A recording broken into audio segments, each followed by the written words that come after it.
Throw it up. Start twerking like Miley. Oh yeah. Twerking like Miley. Don't pop it like Miley.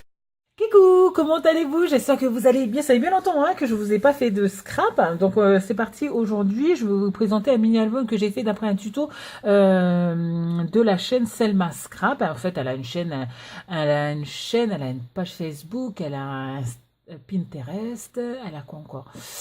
Elle a un blog. Donc moi je l'ai connue sur YouTube et ensuite je suis allée voir son blog. J'adore son blog. Enfin bref. Donc voilà, ça c'est un mini album que j'ai fait. Alors il mesure 10 cm sur 15, donc 15 sur 10. Ça c'est la première page. Donc à l'intérieur, normalement, je devrais mettre des photos que je dois travailler sur Photoshop parce que je vais faire des tirages 10 par 15. Mais sur le format 10 par 15, je vais en mettre 3 ou 4 photos pour payer moins cher, on va dire quoi. Voilà. Donc, première page, du tamponnage. Ensuite, là, il y a un tamponnage fait sur du papier et que j'ai maté après avec du papier noir. Donc voilà, je sais pas, ouais, normalement d'ici comme ça, vous voyez bien. Ensuite, quand on ouvre, là, c'est que du papier, que des chutes de papier, pardon. Il n'y a aucun truc qui a été découpé dans un grand papier ou quoi que ce soit. Ce sont que des chutes. C'est pour ça que les couleurs que vous allez voir ne vont pas avec. Mais bon, après, j'ai essayé de faire en sorte que ça aille avec le thème d'Halloween. Ensuite, là, ce sont des colorisations que j'avais fait avec des tampons de chez AliExpress.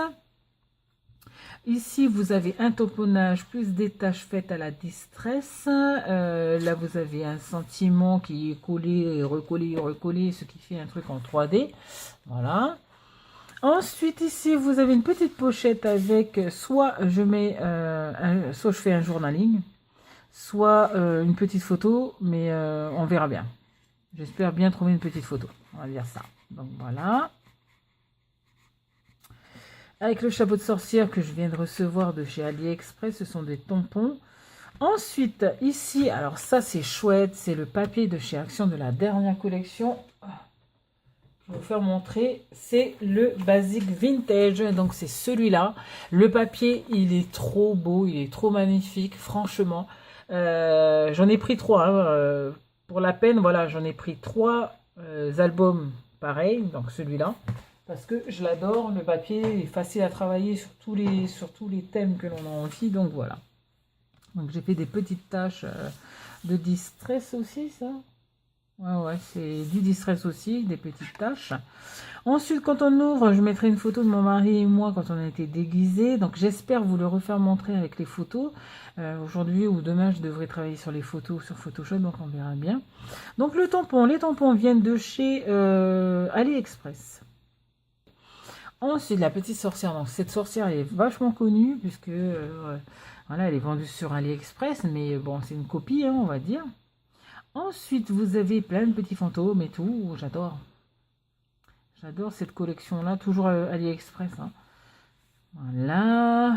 Alors, ici, vous avez des taches faites avec un tampon, en fait. J'ai fait avec un tampon. Là, vous avez de l'embossage à chaud. Voilà. Alors, de l'embossage à chaud, tamponnage, et puis éclairage. Donc, en fait, j'ai juste tracé un trait avec un stylo feutre. Ici, vous avez encore une pochette quand on enlève, mais j'ai utilisé pas mal de papier crépon. Donc, papier crépon et papier crépon. C'est vachement facile à travailler papier crépon et c'est chouette quoi pour faire des embellissements. C'est top, top, top. Ensuite, ici aussi, c'est travaillé en 3D. Donc là, normalement, il y a du scotch pour pouvoir coller, donc ça c'est en 3D. Là j'ai juste le regret, donc ça va être ma dernière page que je vais vous montrer. Ce sont les citros, j'ai voulu les superposer, sauf que faites sur du papier déjà embelli, comment on appelle, du papier à motif, ben ça rend pas ce que je veux. Donc en fait il aurait fallu que je fasse sur du papier uni. Donc j'espère avoir une photo assez grande pour tout pour tout cacher ça. Donc on verra bien. Donc voilà, normalement ça devrait être une photo de famille quand on était à table. Donc voilà, et puis c'est tout, c'est fermé par des petites ficelles. Donc là vous voyez la petite ficelle. Alors Selma, elle m'a dit qu'elle utilisait du... c'est où? C'est au côté. Je je vais chercher quand même, qu'elle utilisait de la ficelle de cuisson, donc pour enrouler tout ce qui est, comment on appelle ça, rôti, tout, quoi que ce soit. Donc moi, en fin de compte, j'ai utilisé du papier, du fil à broder parce que j'en ai des tonnes. Mais je suis quand même allée acheter ce matin le fil alimentaire pour faire mes mini-albums, quoi. Ça m'a coûté 2,50 € à Super U, les 3. Donc un seul fait 50 mètres, donc c'est marqué 3 x 50 mètres. Je pense que j'en aurai largement, quoi. 50 mètres, quoi. Donc ça devrait le faire. Donc voilà. Voilà pour ce petit tuto. Petit tuto que je vous raconte. Cette petite présentation de mini-album. J'espère que cette présentation vous aura plu. N'hésitez pas à commenter, liker la vidéo. Moi, je vous fais à tous de très gros bisous et je vous dis à bientôt pour une prochaine vidéo. Ciao, ciao.